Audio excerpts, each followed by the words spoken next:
Have I met Jenny and Submit before? No, they don't interest me. They're fake.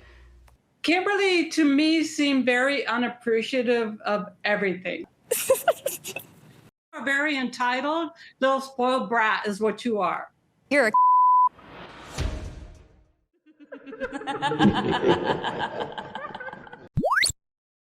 Awesome! Part 1 of the tell-all is finally here, and I don't know about you, but I actually think it was pretty entertaining. I mean, before the whole cast even gets into the green room, Shakira is calling people out. Like Holly, for instance, for running away in South Africa with no shoes on. How do I get out of here, please? Thank you. Which she should be called out for. That was completely unhinged. Leave your shoes on. And don't run away from everything. You just can't run away from issues as an adult. You have to face them head on. That's right, everyone listen to Shakira. If you have something getting in the way of your best life, do what she does and drop it off at boarding school. And her calling out everyone has just begun. Kenny's already giving her that look. Yeah, it's the woman with the toxic robot boyfriend that is the one firing the shots. And I'm giving the same look. She's the one doing this when she has one of the worst relationships. And not everyone had even arrived in the green room yet, but Danielle does eventually come out, and then last is Kimberly. And Kimberly is just as miserable as the last time we saw her screaming. Nobody told me how much marriage sucks. And it does. You really have to wonder if deep down she is embarrassed by that scream heard around the world. Because she sure doesn't seem to show that she has any regrets. I guess when you completely lose it on TV, you might as well own it. But Miss Clairvoyant does seem a little bit nervous about her many outbursts being critiqued by the cast. Shouldn't she have an idea of what these opinions already are? You know, since she's all-knowing, saw this all coming. I am claircognizant, which is having this overall knowing feeling. Did she think that we would forget about that? Speaking of things that have been forgotten, Julio is on this season. Yeah, I actually forgot that he was on the show with Kirsten until I saw the tell-all preview. I think he's just here to make up some stuff about why they broke up because he looked so bad on his segments. I really don't believe that he has some real tea about Kirsten. If anything, I think he's just going to make himself look worse. But I guess we'll see where that goes. Sarper and Shakira, I guess, technically replaced them. And of course, Shakira is already going after him. I do have a problem with the way that you treated Kirsten. How I so? think it was so cold and harsh, and she didn't deserve that. Also, I am living for these facial expressions on this tell-all so far. They are just so funny from so many cast members. My favorite one is after they all walk in and we see Kirsten. Anytime Julio says anything, she just looks like this. I think that, I need to make some animated GIFs out of these. So almost all of these couples have one person attending the tell-all in person, except Brandon and Mary. I would by default blame Brandon not being there on Mary's insane jealousy. I mean, the airlines do have to allow girls on their flights to New York, but they do actually have a good excuse for why he isn't there. So I'll just let that one slide and say that Brandon did not attend because of the new baby. Tonight, we'll discover why some couples found happiness and others did not. We'll also see what the future holds for everyone.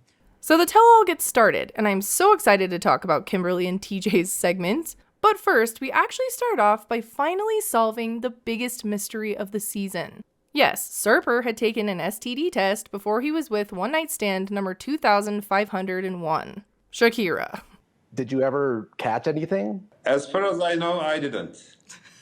There's no signs like on your penis or anything? Oh my God. Armando. Wow.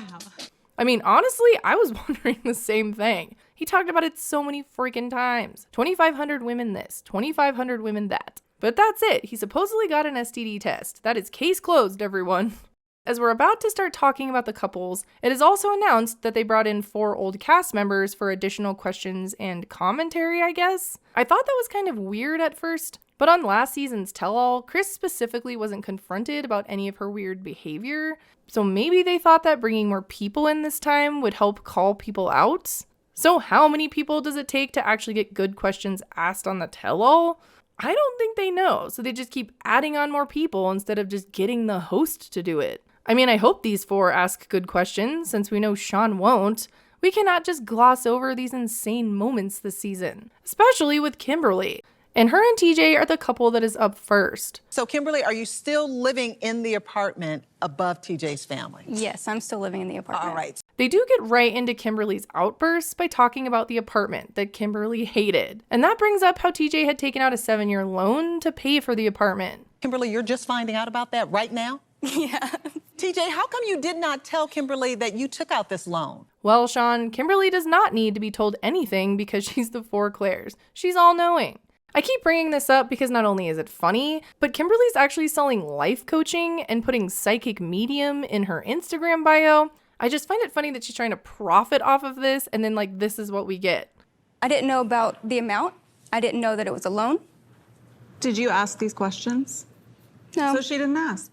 She's not matching up to her Instagram bio. But I will say that as much as I find her and TJ's quickly escalating arguments secondhand embarrassing, she seemed pretty calm when she was getting called out at first. That is, until they bring on Jenny and Sumit. And that is when Kimberly starts to look possessed. Kimberly, to me, seemed very unappreciative of everything. Respect India or don't be here. At first I was wondering why Jenny. Their situations were in the same country, but I thought very different. But then I remembered Jenny going after Small Ed. You had your turn. My turn is whenever I want to take my turn. Stop. You had my your turn. My turn is not when you tell me to. So I'm guessing that they know old Jenny will actually get feisty when needed. But you know what? You are very entitled. Little spoiled brat is what you are. You're a Wow. And this woman is selling coaching.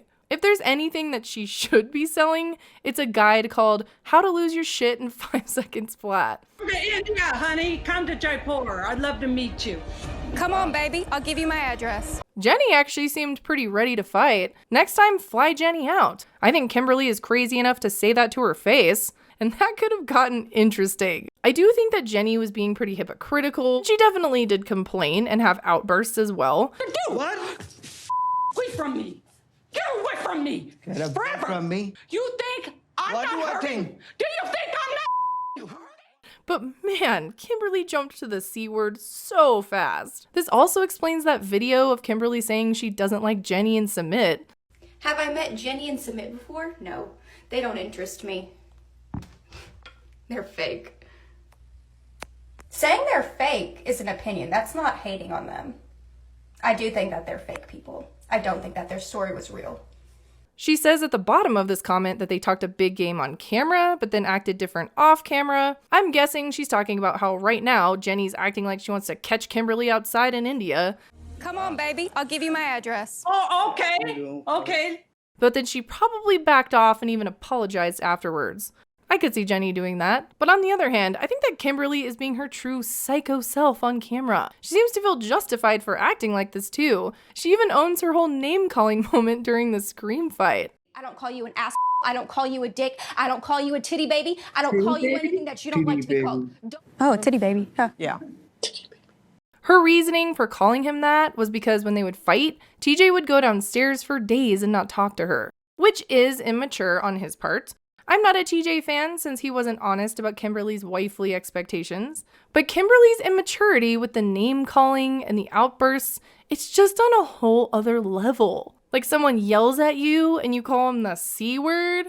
That's like as far as she could have gone in the name calling, at least in American culture with that word. She went all the way from 0 to 100. It's at such a high level that it's just so ridiculous. And the cast faces during her most epic of freakouts is so funny. You said several times.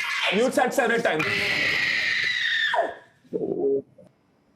She doesn't even really try to backpedal out of it. She actually seems pretty unbothered by it, which is scary. Even Brandon and Mary are like, woo, someone actually looks crazier than Mary.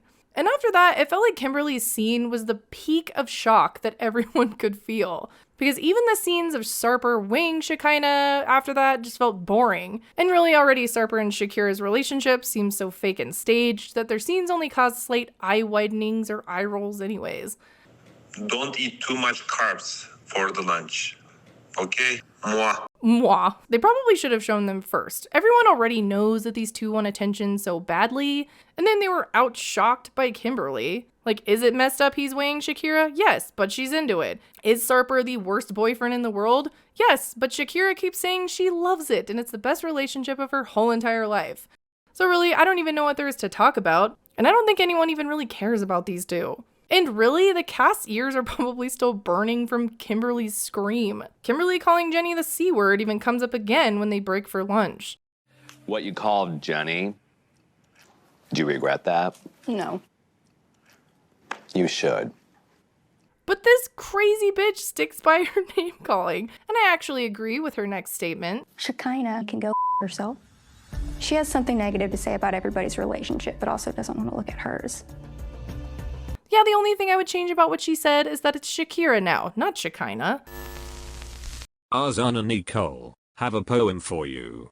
Roses are red, Kimberly is crazy.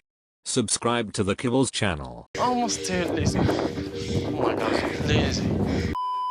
So we end this part of the tell-all with Julio and Kirsten. And after they show their breakup scene when Julio is laughing and Kirsten is crying, they act like Julio's going to show some receipts of Kirsten cheating. I am not buying it, honestly, but we will have to wait until next week to see what receipts he really has. And on part 2, Danielle supposedly also has a bunch of receipts for Johan's cheating as well. Overall, this tell-all has started off entertaining. The peak of this for me was Kimberly acting completely insane. Like, look at her face. That was fun to watch. I still, can't believe how quickly she jumps to the extreme in every single situation, and we witnessed it firsthand. And again, I don't think that Jenny deserved at all to be called that word, but wow, that made for one of the craziest scenes on a tell-all, I would say. Jeez, Kimberly.